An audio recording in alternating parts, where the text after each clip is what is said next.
So friends, कैसे हो आप लोग? आशा करता हूँ बहुत ही बढ़िया होंगे। तो कल हमने क्या डिस्कस किया था? हमने डिस्कस किया था रियल नंबर और एक्सरसाइज 1.1 के first, second and third question. आशा करता हूँ आप लोगों ने वो देखे होंगे। तो आज हम करेंगे फोर्थ क्वेश्चन से स्टार्ट। तो अपनी अपनी एनसीईआरटी की बुक ओपन कर लीजिए। क्योंकि मैं क्वेश्चन बोर्ड पे नहीं लिखूंगा, आपका टाइम वेस्ट होगा।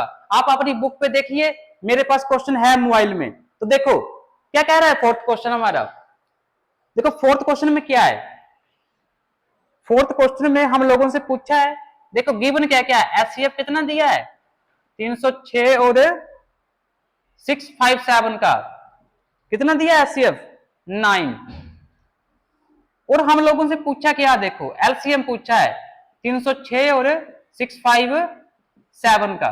ये दो नंबर दिए हैं, इनका एचसीएफ गिवन है हमें और एलसीएम पूछा है। तो कल मैंने आपको एक फॉर्मूला बताया था सेकंड क्वेश्चन करते वक्त। क्या था उसमें? वो था ना क्वेश्चन वेरीफाई करने वाला, वेरीफाई किया था मैंने। उसमें क्या फॉर्मूला था वो?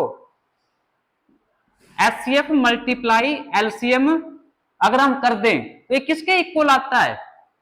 Product of two number. Product of two number, जो नंबर गिवन है। तो क्या देखो एचसीएफ कितना गिवन है हमें? 9। और एलसीएम क्या है निकालना हमें, चलो एक्स मान लीजिए। और प्रोडक्ट ऑफ टू नंबर क्या होगा? 306 मल्टीप्लाई 657। इस तरीके से अब करो सॉल्व। अब मल्टीप्लाई करने के तो आप लोग चैंपियन होंगे। करो, ये भी तरीके से करने होते हैं डिवाइड। पहले में देखो देखो ऐसे करना, 9 से कर दो डिवाइड। पहले इसको कितना आएगा? 27 और 4 9 36 आ गया ये। अब देखो क्या वैल्यू आ गई एक्स की? X is equal to 34 multiply 657। अब इस चीज को मैं तरीके से मल्टीप्लाई करूंगा, मैं नहीं करूंगा आपकी तरह ऐसे करके 57 34 इस तरीके से मल्टीप्लाई कर करके नहीं। देखो कैसे करना है इसको मल्टीप्लाई, अगर आप लोग कर सको तो कर लेना। 2 मल्टीप्लाई 17 मल्टीप्लाई 657 इस तरीके से लिख लिया मैंने 34 को 2 इंटू 17। तो क्या बन गया देखो ये। अब मैं 17 से 657 को मल्टीप्लाई करने जा रहा हूं। तो 17 ठीक है 102 0 0 17.85 और 0 17 7 119 कितना आ गया ये? 9 6 8 2 10 11 11 ऐसे करके। तो क्या आ गया ये? 2 मल्टीप्लाई 111 6 9। अब करो इसको 2 से मल्टीप्लाई। 2 से मल्टीप्लाई करने का मतलब डबल कर दो इसका। तो 111 का डबल कितना होगा? 22200। और 69 का डबल कितना होगा? 138। तो ये हो गया मल्टीप्लाई 2 से 8 3 3 2 2। तो ये आंसर आ चुका, देखो 2 2 3 3 8। तो ये आंसर आ गया हमारा। तो हम फोर्थ क्वेश्चन कर चुके हैं। अब देखो किन्हीं बच्चों के दिमाग में आ सकता है कि क्या हम इस क्वेश्चन को वैसे कर सकते थे उस तरीके से? दो नंबर तो गिवन ही है हमारे पास 306 और 657। तो इनके फैक्टर बनाकर वही सेम चीज ऐसे 306 को इस तरीके से तोड़ा, ऐसे लिख के फिर निकाल लें एलसीएम। तो वैसे भी निकाल सकते हैं, हम निकाल सकते हैं वैसे भी, कोई दिक्कत नहीं है। आप निकाल के देख लेना, आपका आंसर यही आएगा। लेकिन this is the best way, यही है सही तरीका करने का। जब हमारे पास ऐसे ऐसे गिवन हो तो हम इस फॉर्मूले का यूज करते हैं और जल्दी से निकाल देते हैं, और कुछ नहीं है। तो अब देखते हैं फिफ्थ क्वेश्चन। अब फिफ्थ क्वेश्चन में क्या देखो, फिफ्थ क्वेश्चन में क्या दिया गया है? 6 की पावर n दी है। देखो समझो इस क्वेश्चन को, क्या दिया है इस क्वेश्चन में? इस क्वेश्चन में बोला गया है कि जो ये 6 की पावर n है ना, तो n क्या है यहां पर? नेचुरल नंबर है, नेचुरल नंबर। इसका मतलब क्या है कि n की क्या क्या वैल्यू हो सकती हैं? जो नेचुरल नंबर होते हैं, क्या होते हैं नेचुरल नंबर? जो काउंटिंग नंबर है 1 2 3 4 ऐसे सो ऑन इनफाइनाइट तक। तो n की ये सारी वैल्यूज हमारे पास गिवन है नेचुरल नंबर बोल के। अब देखो अब क्या बोला गया है कि ऐसी कौन सी वैल्यू पुट करें n की 1 2 3 में से। मान लो मैं 3 पुट कर लेता हूं, 6 की पावर n की वैल्यू 3 पुट कर दी मैंने। तो क्या आ गया ये? 6 मल्टीप्लाई 6 ये बना 216। तो जो ये आंसर आया देखो इसके लास्ट में क्या आया, यूनिट प्लेस के ऊपर, इसी एंड की बात कर रहा है ये एंड में क्या आया, देखो 6 आया, यहां पर जीरो चाहिए क्वेश्चन के हिसाब से, कि जीरो आ सकता है, कि जीरो आ सकता है, यही वेरीफाई करना है, यही चेक करना हमें कि जीरो आ सकता है। तो कैसे, तो यहां पर जीरो तो नहीं आएगा, ऐसी कोई वैल्यू नहीं है, आप पुट करके देख लो, जितनी मर्जी वैल्यू पुट करके देख लो, यहां कभी भी जीरो नहीं आएगा। क्यों नहीं आएगा, यही कारण हमें पता करना है। अब देखो 6 की पावर n, अगर इसको मैं तोड़ के लिखूं तो क्या लिखूंगा, 3 मल्टीप्लाई 2 उसकी पावर n, ऐसे लिख सकता हूं, 3 मल्टीप्लाई 2 उसकी पावर n। अब देखो अगर यहां पर मल्टीप्लाई 5 भी होता, कुछ ऐसा होता, देखो 5 मल्टीप्लाई 3 मल्टीप्लाई 2 की पावर n, अगर ऐसा होता, 3 और 2 तो यहां पर था ही, अगर ये 5 भी होता ना तब हमारा काम बन जाता, तब जीरो आ जाती। देखो इस 5 की कमी की वजह से ऐसा हो रहा है, क्यों हो रहा है वो जान लीजिए। मानते हैं 15, 15 30, इसका आंसर क्या है 30, 30 की पावर n। अब n की जो मर्जी पावर पुट कर लो, n की जो मर्जी पावर नहीं, n की जो मर्जी वैल्यू पुट कर लो, कभी कभी पढ़ाते वक्त निकल जाता है गलती से, n की जो मर्जी वैल्यू पुट कर लो, देखो 1 2 3 4 जो मर्जी पुट करो, आपका जो आंसर आएगा लास्ट में हमेशा जीरो आएगी आएगी, जीरो चाहे 1 आए 2 आए 3 आए, ऐसा आ जाए चाहे 3 जीरो आ गई, इससे कोई दिक्कत नहीं है, लास्ट में जीरो तो आ रही है ना बस। और देखो कभी भी ऐसा क्यों हुआ, कभी भी 5 और 2 जब मिलते हैं ना आपस में तो जीरो बनाते हैं, 5 और 2 जब भी मिलते हैं तभी जीरो बनती है, और कोई ऐसा नंबर नहीं है इस दुनिया में जो जीरो बना दे, 5 और 2 के अलावा कोई नंबर नहीं है। अगर आपके दिमाग में आए, अगर आपके दिमाग में आए कि नहीं नंबर तो हैं, नंबर आ सकते हैं, देखो कैसे, 25 मल्टीप्लाई 6 ये कितना आएगा 150, तो आ गया जीरो, लास्ट में जीरो आ रहा है, 25 into 6 is equal to 150, zero आ गई। लेकिन ये 5 और 2 तो है नहीं, लेकिन है, उन्हीं से मिलके बन रहा, देखो क्या मैं इसको तोड़ के लिख सकता हूं, 5 इंटू 5 मल्टीप्लाई 3 इंटू 2, ऐसे लिख सकता हूं ना। तो बस ये 5 और ये 2 मिलके जीरो बना रहे हैं, ये वाली एक जीरो। अब देखो ये अकेला 5 बचा, ये अगर इसको भी एक और 2 मिल जाता तो एक जीरो और बन जाती। देखो जैसे ऐसे 5 मल्टीप्लाई 2 मल्टीप्लाई 5 मल्टीप्लाई 2 मल्टीप्लाई 3, तो जितने पेयर प्रेजेंट होंगे ना, ये जैसे 5 2 यहां पर भी है, 5 2 देखो यहां पर भी है, उतनी जीरो बनती चली जाएंगी। देखो इसका 10 आएगा, इसका फिर 10 आएगा, और इसका 3 है, तो कितने बन गए ये 300, दो जीरो बन गई।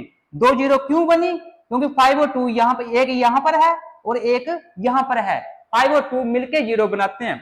लेकिन इस क्वेश्चन में क्या था, देखो 2 तो था, 2 तो है हमारे पास, लेकिन 5 नहीं है, तो 2 किसी काम का नहीं, इधर अकेले 5 के बिना, अकेला 2 किसी काम का नहीं है 5 के बिना, तो ये रीजन है इसके पीछे।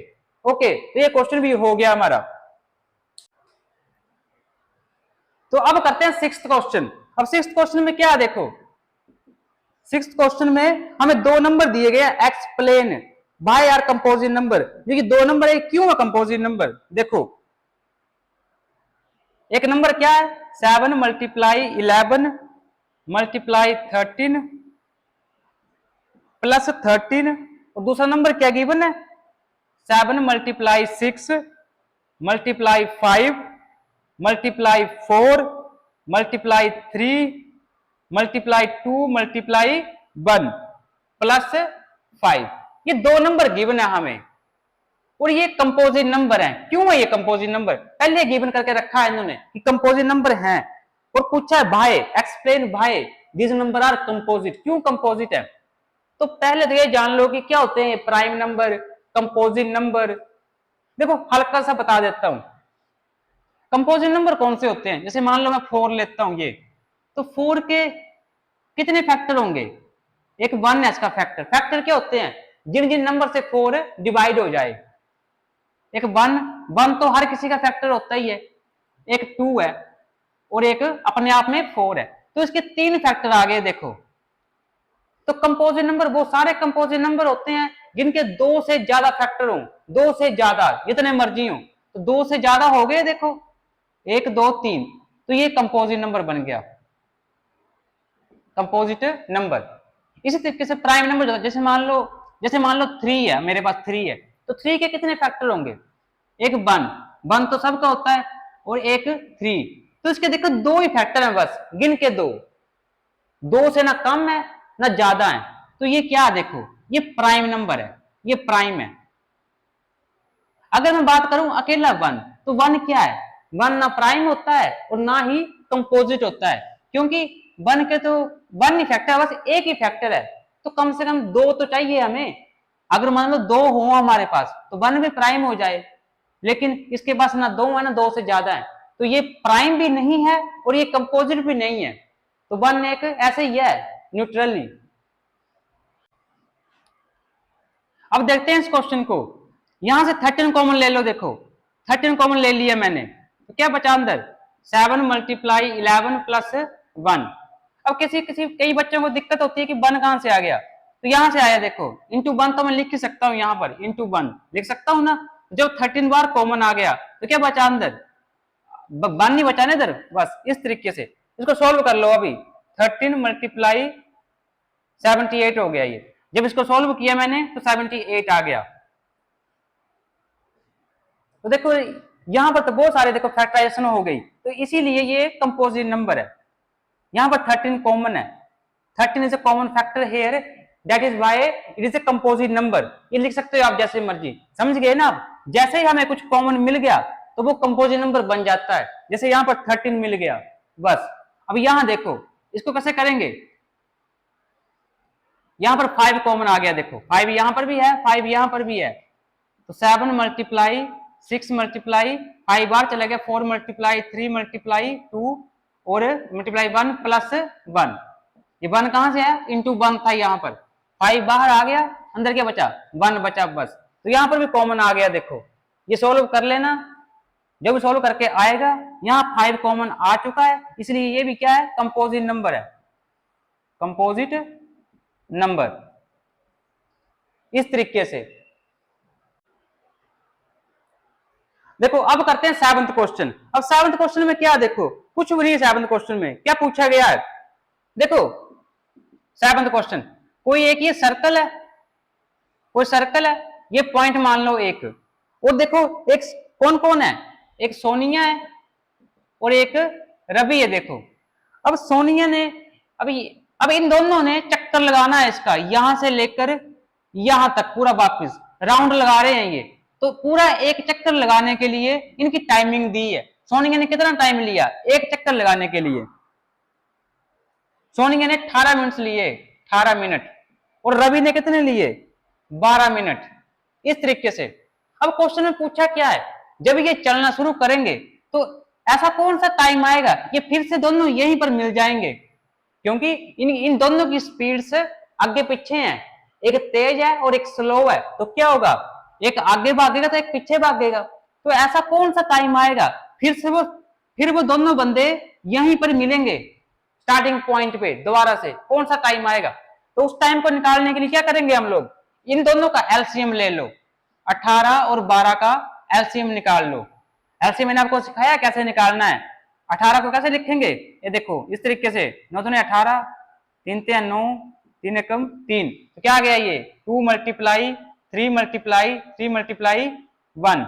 इसी तरीके से 12 को तोड़ लो, 12 कैसे टूटेगा, 6 दूने 12, 3 दूनी 6, 3 एकम 3, टूटा नहीं ये 2 मल्टीप्लाई 2 मल्टीप्लाई 3 मल्टीप्लाई 1। इसको अरेंज कर लो अच्छे से पावर्स में। देखो 18 को कैसे लिखेंगे, अब हम इसे ऐसे लिख सकते हैं, 2 और 3 यहां 2 बार है, 3 की पावर 2, और यहां पर क्या देखो 2 यहां 2 बार है, 2 की पावर 2 और इंटू 3 इंटू 1, और यहां पर भी इंटू 1। तो अब ये कुछ ऐसे बन गया, देखो बन गया ऐसा कुछ। अब कैसे निकालेंगे एलसीएम, तो कौन कौन से नंबर यूज हुए हैं देखो। अब यहां पर कंफ्यूज मत हो ना, इसी चीज को मैंने ऐसे लिखा बनाकर नीचे, इसी चीज को ऐसे लिखा बनाकर, ये समझ आ गया होगा आपको। तो कौन कौन से नंबर यूज हुए, एक 2 यूज हुआ है और एक 3 यूज हुआ है, देखो तो लिखो फिर, एक 2 है और एक 3 है, इन दोनों को आपस में कर दिया मल्टीप्लाई और पावर्स लगा दी, 2 की पावर 2 और 3 की पावर 2, बड़ी बड़ी, दो दूने 4 इंटू 3 9, 4 9 36, 36 मिनट आंसर आ चुका है। ये 36 मिनट आंसर आ गया, बस डन। तो आशा करता हूं आपको समझ आ गया होगा। अगर कुछ ना पता चला हो तो कमेंट बॉक्स में लिख देना। Okay bye.